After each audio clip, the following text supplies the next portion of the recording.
buscando la verdad en todas partes.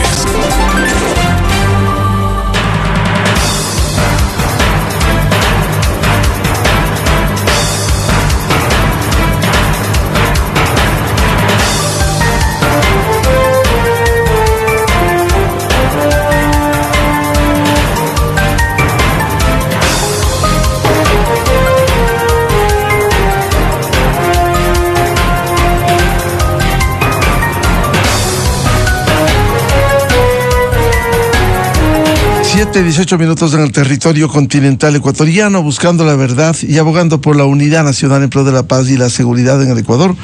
Queremos dar la bienvenida en la revista de Opinión Democracia al economista Fernando Mosquera, integrante de la Mesa de Estudios de Seguridad Social, analista económico, y el director de Cordes, economista José Hidalgo Pallares. Les invitamos para hablar de a los 2 años de este gobierno. Hay algunos indicadores que se han revelado y que reflejan, hay que decirlo, avances, como también en otros campos muy lento y no se llega a cumplir las metas. Por ejemplo, el crecimiento del pleno empleo en el Ecuador, el trabajo formal. No así indicadores positivos como la caída del riesgo país. Ya bajamos de los 600 puntos, estamos en 595, una inflación controlada de 1,24 anual, la pobreza, según los datos oficiales, ha bajado 3 puntos, el tema de la reinserción escolar, precisamente el empleo adecuado, que ha subido, no en lo que se aspira en el país, pero ha subido, de acuerdo al dato oficial, de 35,8 a 37%. Queda todavía casi el 50% de la población económicamente activa en una situación de informalidad. Con estas consideraciones, economista Fernando Mosquera, ¿cómo ve la situación actual, 2 años después de administración? Buenos días a la gran audiencia de Radio Democracia. Un agradecimiento a usted, Miguel, por la invitación. Un saludo cordial al economista José Hidalgo, que vamos a tratar este tema tan importante. Considero que ha habido aciertos, como también algunas equivocaciones que han pasado factura respecto a la última consulta popular y que posiblemente está haciendo que el régimen esté replanteándose, y lo han hecho en declaraciones sus principales voceros, tender puentes para poder encontrar una solución, porque lo que nos interesa es el Ecuador.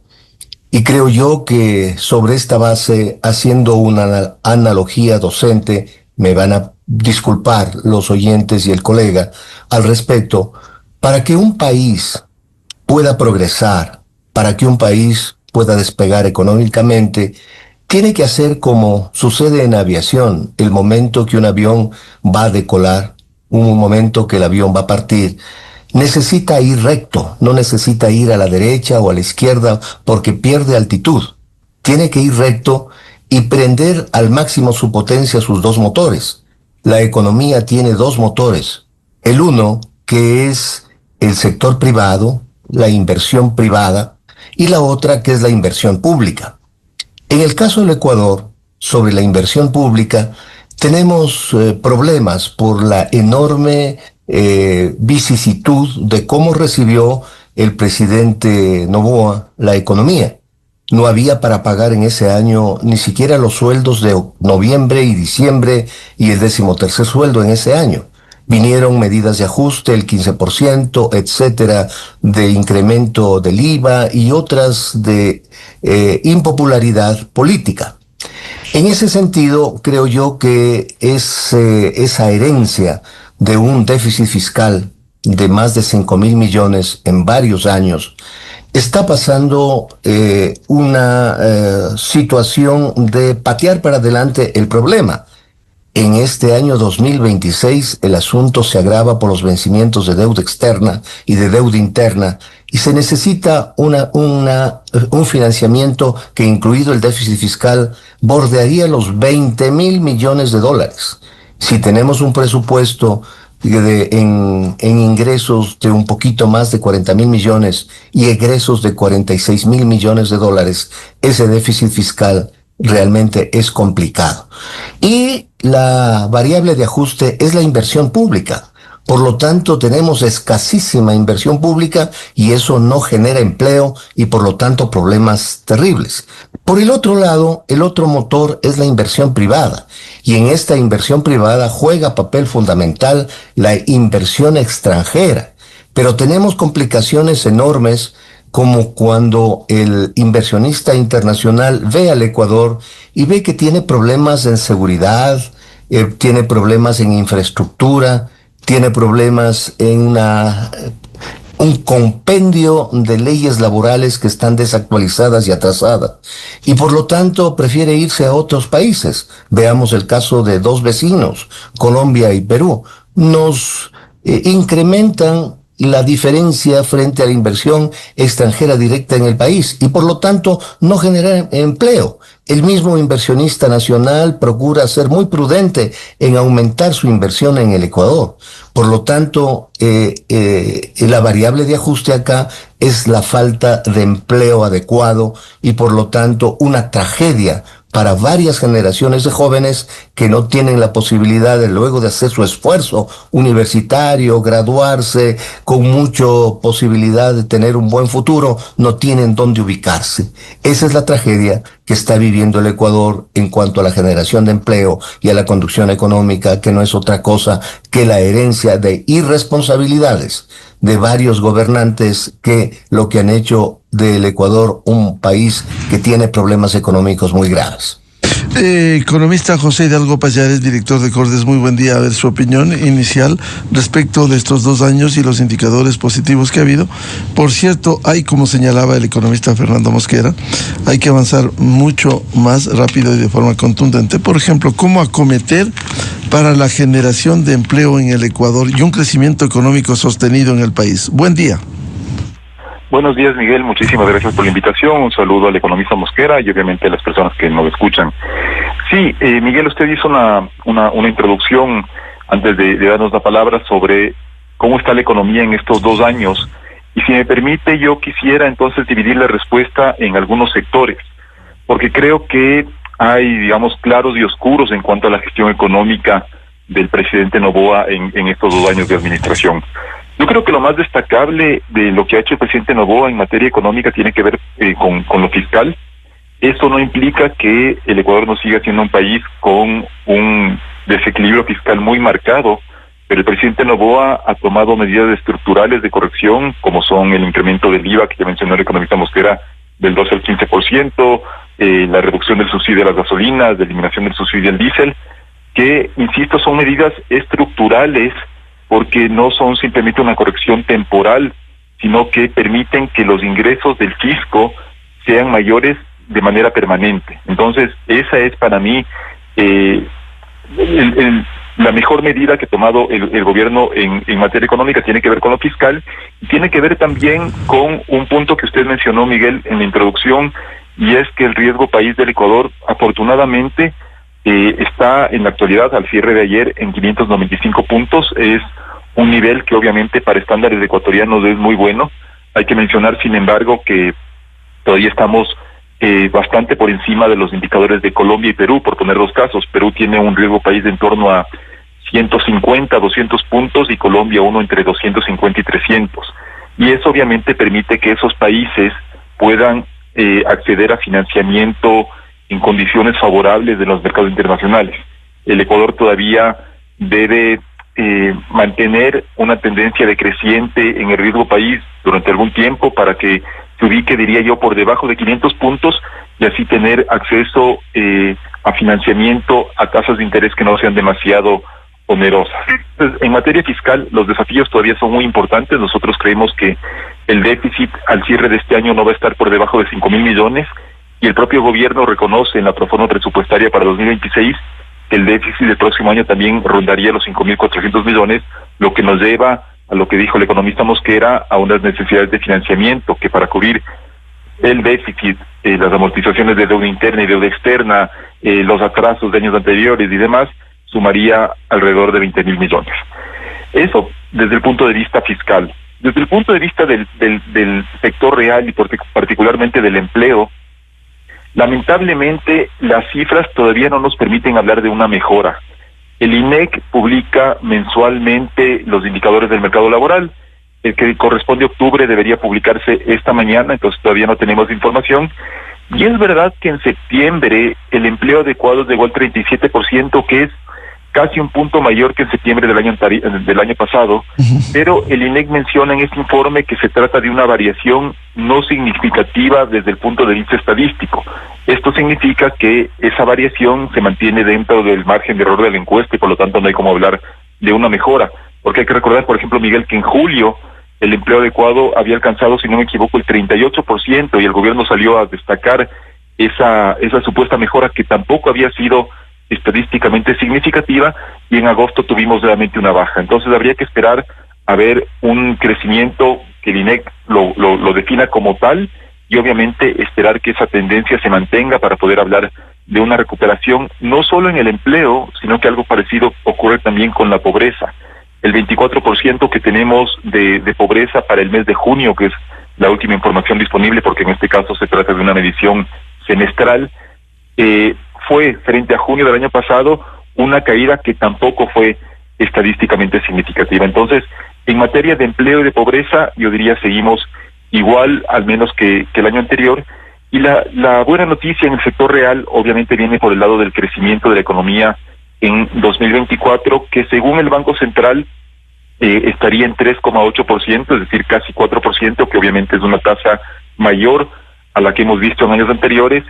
Aquí el problema es que el próximo año, o a partir del próximo año, según las proyecciones oficiales, no solo del Banco Central, sino también del Fondo Monetario, el Ecuador retomaría otra vez tasas de crecimiento en torno al 2%, que son insuficientes para mejorar de manera importante la calidad de vida de la ciudadanía. Entonces, eso ocurre, creo yo, principalmente porque no tenemos suficientes niveles de inversión en la economía. La inversión extranjera directa está lamentablemente en niveles muy bajos, en torno al 0,3% del PIB del año pasado. Seguramente este año esté más o menos en los mismos niveles, pero la inversión extranjera directa, ahí ya para pasar y para ir cerrando, Miguel, esta primera respuesta, corresponde también no solo al sector real, sino también a otro sector, que es el sector externo, y más bien en este sector es donde el Ecuador ve las mejores noticias, pero aquí obviamente no decirse que es mérito del gobierno, porque por ejemplo las exportaciones no petroleras vienen mostrando un desempeño importantísimo o un dinamismo importante desde mucho antes del inicio de la gestión del presidente Daniel Noboa, pero ese buen desempeño de las exportaciones externas, no petroleras, que se traduce en ventas dinámicas de productos como el camarón, el cacao, el banano, minerales, enlatados de pescado, han generado un superávit muy importante en la balanza comercial, y eso a su vez ha permitido que haya más liquidez en la economía. Entonces, esto es una buena noticia para la economía ecuatoriana, porque buena parte del crecimiento modesto que hemos tenido en los últimos años, y de este crecimiento cercano al 4% que tendríamos en 2025, se explica en gran medida por el buen desempeño del sector externo. Pero sí, aquí sí me permite insistir, esto es obviamente un mérito del sector productivo nacional, que ha venido sosteniendo ya desde hace varios años un crecimiento importante en sus ventas al exterior, pero obviamente eso se traduce a una mayor liquidez en la economía, lo que ha permitido, por ejemplo, que los bancos también reduzcan en cierta medida las tasas, no solo las pasivas, que son las que pagan por los depósitos, sino también algunas tasas activas. Entonces, para resumir, Miguel, tenemos en lo que se refiere a la política económica, yo creo que medidas importantes en materia fiscal, aunque lamentablemente todavía insuficientes, y seguimos enfrentando problemas estructurales que nos permitan alcanzar tasas de crecimiento y de generación de empleo suficientes. Y creo que en eso todavía el gobierno nos está debiendo reformas también estructurales, por ejemplo en materia laboral o en materia de normativa corporativa, de normativa financiera, pero bueno, eso podemos analizarlo más adelante. Vuelvo con el economista Fernando Mosquera, a ver cómo fortalecer estas cifras, mejorar, por ejemplo, el empleo, que de alguna manera el empleo pleno va a beneficiar también al Seguro Social Ecuatoriano con las afiliaciones. ¿Cómo lograr esto, economista Mosquera? Gracias, Miguel, por su pertinente e importante pregunta al respecto. Muchos analistas económicos o expertos en el tema de seguridad social, incluido el presidente de la República actual y anteriores, habían dicho que el mejorar los niveles de empleo pleno va a mejorar las finanzas de la seguridad social. Y debemos recalcar que este es parte de la solución. No es realmente un arreglo a este gravísimo problema que está soportando la sociedad ecuatoriana, y no solamente la sociedad ecuatoriana, sino en muchos países, por la variable de la demografía, que ha hecho que se tengan que pagar pensiones por mucho más tiempo, y los modelos de reparto, como es el caso del fondo de salud o el de acumulación, como es el fondo de pensiones, tienen serias complicaciones. En muchas ocasiones usted, Miguel, es testigo de declaraciones de varios expertos en esto, que ni subiendo la edad de jubilación, reduciendo prestaciones, aumentando los aportes es solución actual para la sostenibilidad del fondo de pensiones.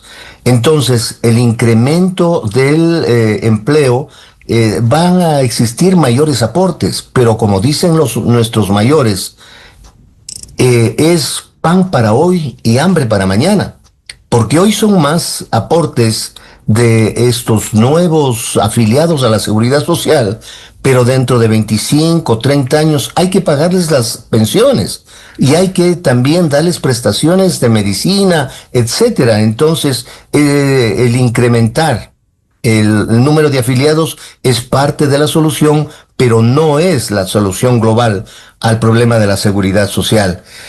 ¿Por qué no crece el empleo? ¿Por qué tenemos de la población económicamente activa, alrededor de un poco más de 8 millones de ecuatorianos, apenas menos del 40% tienen un empleo decente, un empleo que aporta a la seguridad social, mientras que el resto no lo tiene, casi superior al 60%? Porque tiene complicaciones de conseguir empleo pleno en las empresas por la legislación caduca y problemática en cuanto a las obligaciones patronales frente a sus empleados. Y eso hace que las empresas a cuentagotas contraten nuevos empleados. Y tiene la gente que sobrevivir. Entonces va y da el salto al sector informal, a encontrar algún tipo de generación de ingresos, desde venta de cachivaches en la calle hasta tener que en muchos casos poner un pequeño negocio para tratar de sobrevivir, ser emprendedores los ecuatorianos. Muchos han tomado la idea de salir del país para encontrar solución de empleo en otras partes, donde también ha existido una fuga de gente joven preparada para poder contribuir al desarrollo nacional. Entonces, yo sí creo que hay que replantear este tema. Hay que replantear el sistema de seguridad social, hay que crear un nuevo sistema en donde se combine la cuenta individual frente a el modelo de solidaridad que tienen los servicios de seguridad social. En ese sentido, creo yo que los trabajos que han hecho muchas organizaciones de mucha credibilidad, como por ejemplo la Mesa de Seguridad Social, donde yo me excluyo, hay personas con mucho conocimiento. Conozco que hay una carta última muy importante sobre el tema de salud al presidente de la República. Por lo tanto, también el esfuerzo que, aunque sea tardío, hizo el gobierno del presidente Lasso, Guillermo Lasso, de hacer una comisión de expertos para determinar los problemas donde se suscitaron algunas por falta de tiempo, por falta de recursos o qué sé yo, solamente el estudio del fondo de pensiones y no otro problema gravísimo que es el fondo de salud. Entonces, en ese sentido, sí creo yo que cada vez amerita que el presidente de la República, luego de los resultados de la consulta, ponga un poco más atención al tema de ser un estadista y no ser un candidato presidencial. Y el tema de la seguridad social, que sí va a tener complicaciones en cuanto a aceptabilidad política, tiene que ser enfrentado urgentemente para que no se produzca un estallido social producto de una debacle que sería el no pago de pensiones o ya la atención sanitaria ya es escasa y problemática por la falta de recursos, y considero que esto no puede seguirse agravando. Economista José Hidalgo Pallares, a ver, ¿cómo fortalecer sectores como el laboral? Decía el economista Mosquera, hay gente que ha salido del país y va a trabajar en el exterior, Estados Unidos y otros lados, a trabajar por horas. Y aquí hay un bloqueo para trabajar por horas, lo cual es inexplicable. Pero ¿cómo fortalecer estas cifras, dar un crecimiento económico sostenido, mejorar el empleo pleno en el Ecuador, que incluso va a redundar en la afiliación al Seguro Social ecuatoriano? Sí, Miguel, si uno se fija en las estadísticas del Banco Central, dentro de los componentes del PIB, el que explica en mayor medida el mal desempeño de la economía en su conjunto entre 2015 y 2024 fue justamente la inversión, algo que ya mencionó también en su momento el economista Mosquera. Es decir, la inversión, una vez que terminó la bonanza de las materias primas que había llevado a una explosión en la inversión pública, obviamente en gran medida inversión en activos que no fueron bien construidos o con recursos que se derivaron a la corrupción, pero después de ese periodo en que la inversión pública fue muy fuerte, principalmente entre 2008 y 2015, y que incluso desplazó a la inversión privada, hemos observado una sostenida caída de la inversión que en alguna medida se revirtió en el año 2025, pero que no fue suficiente para que el monto total de la inversión, que es la suma de la inversión pública y privada, llegara a los niveles que teníamos en años anteriores.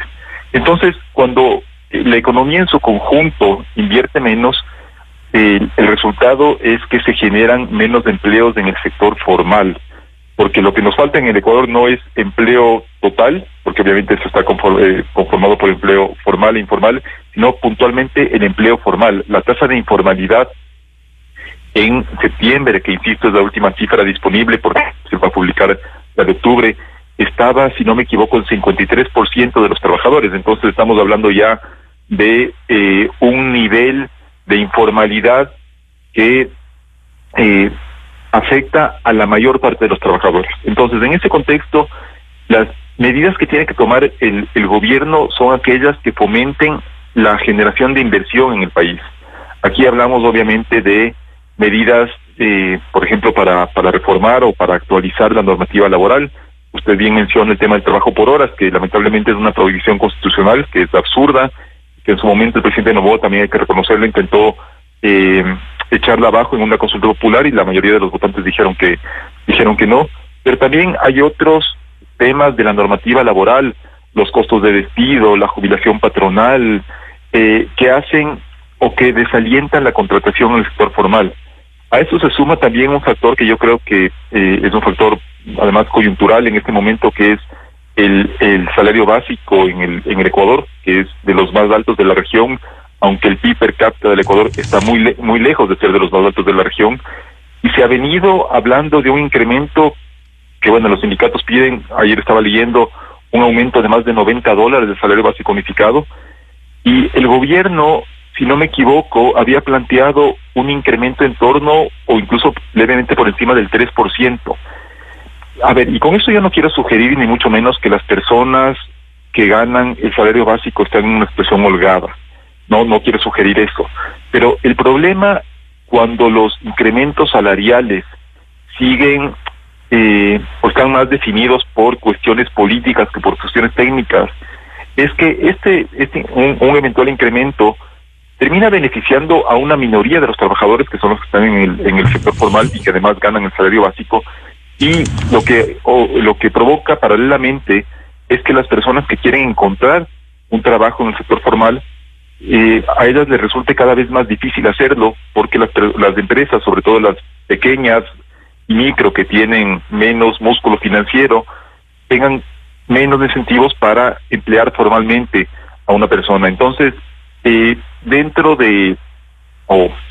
una vez que sabemos cuáles fueron los resultados de la consulta popular y que el presidente Noboa ya no tiene por delante la elección primero de asambleístas y luego la aprobación de la eventual constitución, y que por lo tanto ya debería salir del modo de campaña, tiene que evaluar con cuidado cuál va a ser el incremento salarial que defina, porque lo más probable es que no haya un acuerdo entre empleadores y trabajadores, y que ese incremento salarial, si es que hay alguno, sea o se base sobre todo en criterios técnicos. No puede ser un incremento de carácter político, porque eso va a terminar perjudicando sobre todo a aquellos trabajadores que están fuera del sector formal y que están queriendo vincularse con el sector formal.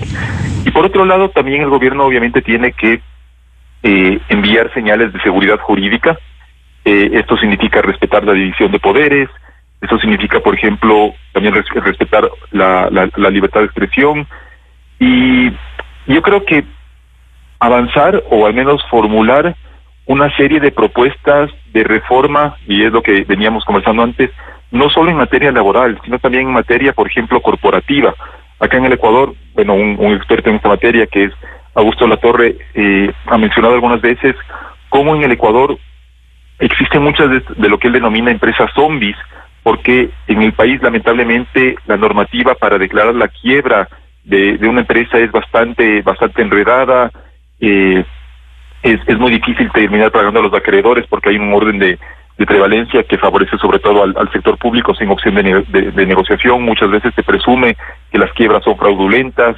En materia financiera también hay una serie de trabas que dejan por fuera del sistema financiero formal, sobre todo a microempresarios. Entonces sí creo que en este momento, digamos, de paz electoral hasta las elecciones seccionales del año 2027, ojalá el gobierno pueda avanzar en reformas estructurales que permitan mejorar el ambiente de inversión en el país.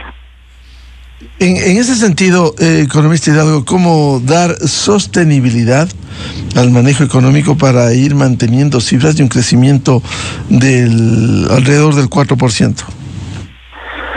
Sí, ahí son bastantes patas o factores los que se tienen que sumar, en mi opinión, Miguel. El primero, y en lo cual, insisto, el gobierno sí ha tomado medidas importantes, es lo fiscal.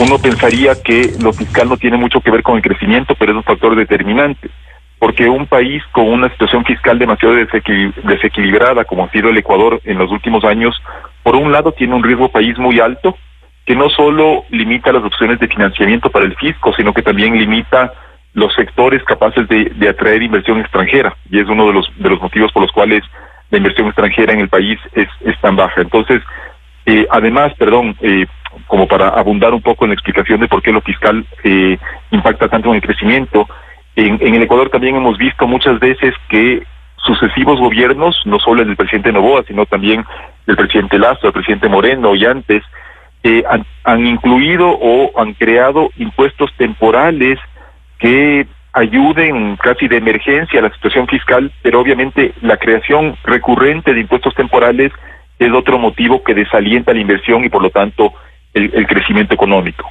Desde el punto de vista del sector externo que yo mencionaba en mi primera intervención, ventajosamente el desempeño de las exportaciones no petroleras ha sido muy destacable en los últimos años, y en ese contexto tal vez el gobierno lo que podría hacer es seguir buscando acuerdos comerciales con socios relevantes. Ahí podrían estar, por ejemplo, obviamente Estados Unidos. Se está negociando la reducción de este arancel recíproco que puso el gobierno del presidente Trump, pero lo ideal sería poder llegar con Estados Unidos a un acuerdo comercial de largo plazo, y tal vez otros socios relevantes como Japón también podrían entrar en esa lista a fin de mejorar las condiciones de acceso de los productos ecuatorianos a esos mercados y por lo tanto seguir fortaleciendo el sector externo. Creo que es importante también las reformas que mencionaba previamente, estructurales en materia laboral, financiera, corporativa, porque finalmente el crecimiento económico depende no tanto del consumo, si bien el consumo es su principal componente. Yo creo que depende en mayor medida de la producción, porque eso genera empleo y por lo tanto consumo futuro. Entonces, todas las medidas que el gobierno lleve adelante deberían enfocarse en fomentar la inversión en distintos sectores de la economía. Y aquí, simplemente para terminar y luego darle el paso al economista Mosquera, y lamentablemente tener que despedirme porque tengo una reunión temprano en la oficina, Miguel, creo que también es muy importante que el gobierno avance en reformas legales que favorezcan la inversión privada en el sector petrolero. Hemos visto en los últimos años una tendencia decreciente sostenida en el volumen de producción de crudo.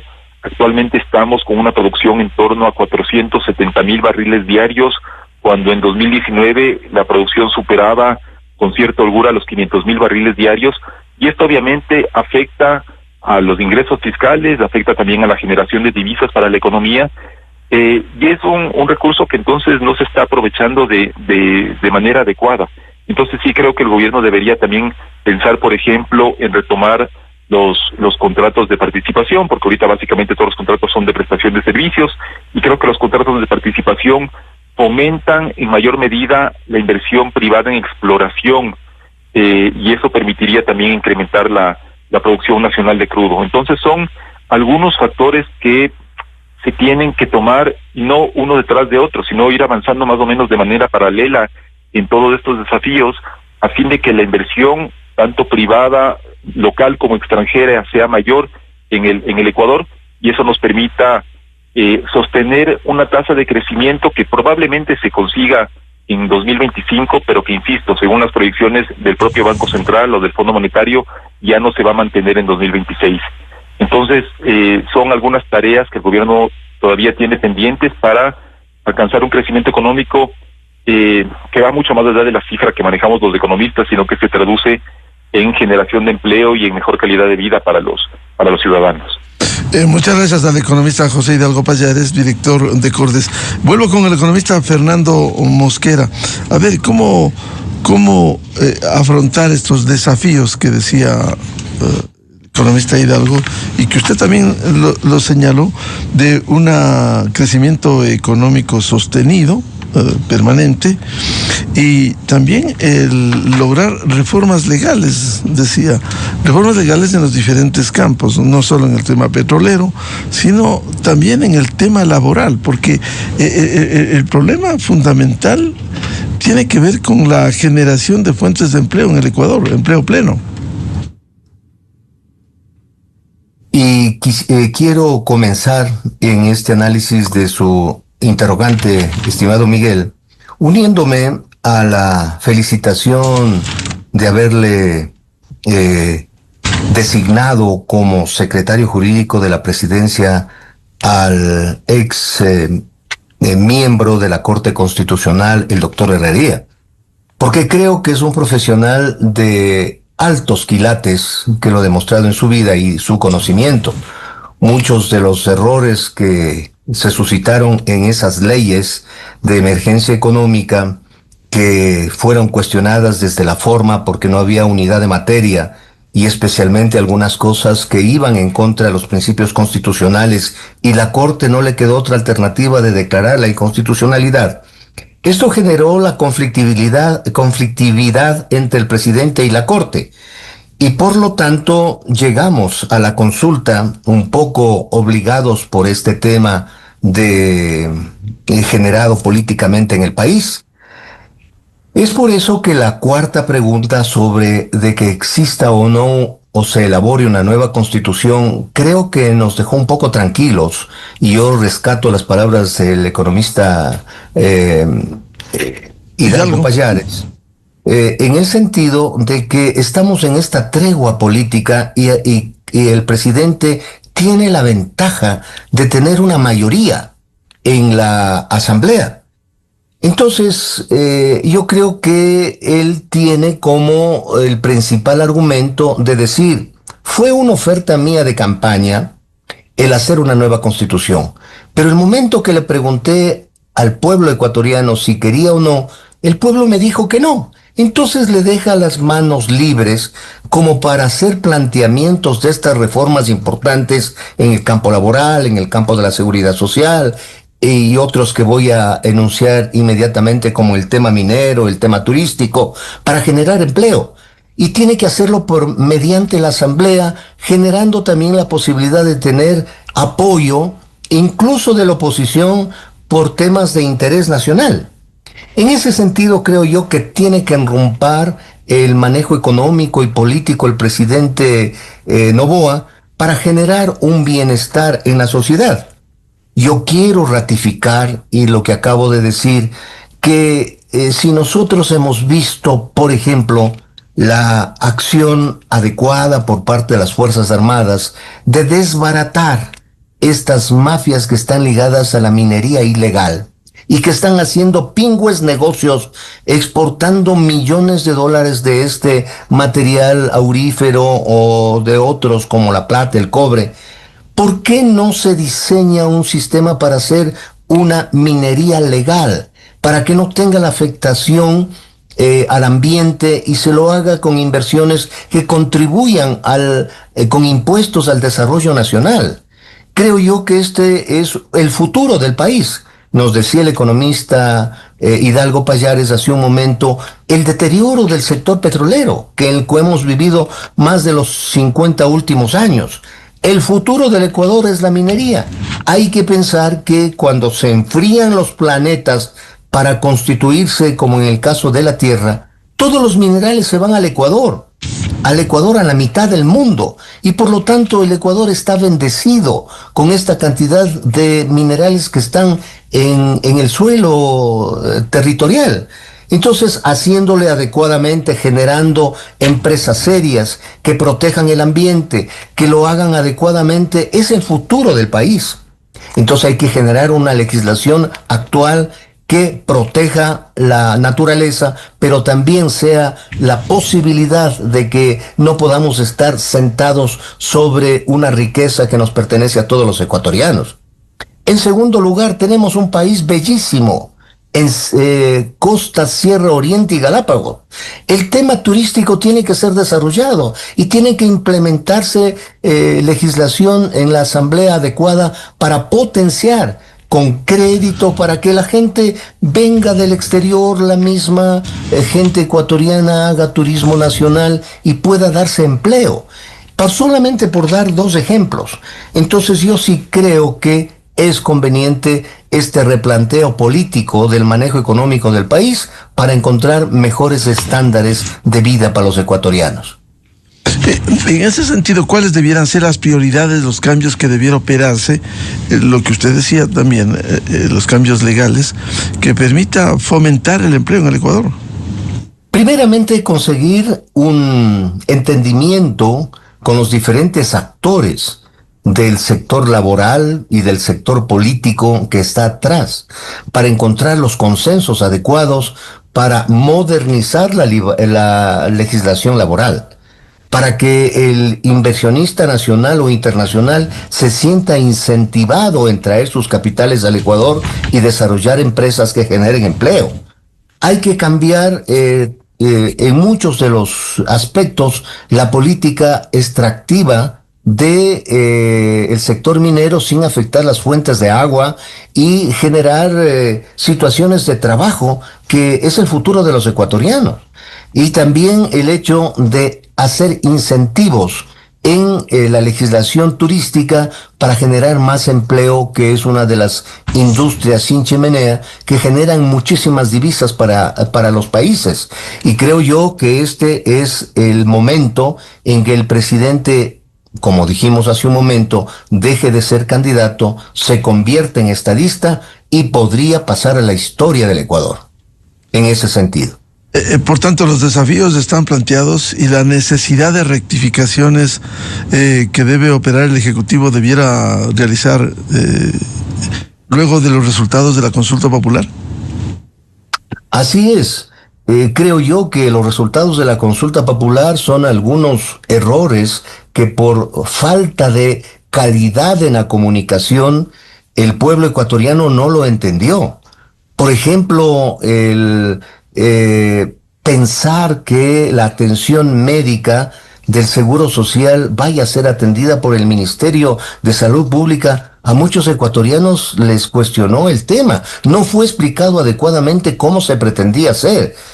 Alguna vez la señora ministra de Trabajo hizo declaraciones respecto de que habría que eliminar el 13º y 14º, y esa no fue su intención, pero fue mal entendida. Entonces eso le pasó factura en la consulta, y creo yo que eso se necesita, aparte de encontrar personas adecuadas para cada sector de las decisiones políticas y económicas del país, encontrar voceros adecuados con experiencia para que puedan comunicar adecuadamente y el país se enrumbe a lo que necesita el Ejecutivo. Efectivamente, como usted dice, fue parte de la campaña en donde se desinformó, se adulteró declaraciones, pero allí están los resultados. En definitiva, hay que operar con estos cambios en materia económica, fortalecer esas cifras que con José Hidalgo y usted han analizado, para dar espacio a la continuidad y un crecimiento económico sostenible. Es así, creo yo que existen las posibilidades de generar acuerdos políticos en la Asamblea y acuerdos políticos en el manejo con los integrantes y parte importante de los gremios, tanto de trabajadores como de transportistas, etcétera, para conseguir acuerdos nacionales y poder enrumbar el Ecuador al destino que se merece este hermoso país que nos pertenece. Bien, muchas gracias a los economistas José Hidalgo Pallares, director de Cordes, y Fernando Mosquera, integrante de la Mesa de Estudios de la Seguridad Social, por atender a la invitación de la revista de Opinión y Democracia. Muy amable, Fernando, y a José. Muchísimas gracias a usted, Miguel. Muy amable. 7:59 en el territorio continental ecuatoriano. Vamos a una pausa y volvemos. Diálogo previsto con el señor director de la Agencia Metropolitana de Tránsito, coronel doctor Washington Martínez. Temas de interés aquí en el tránsito en el Distrito Metropolitano de Quito. Desde 1984 con Gonzalo Rosero. La revista de Opinión Democracia. Siempre líderes, siempre confiables. Enseguida regresa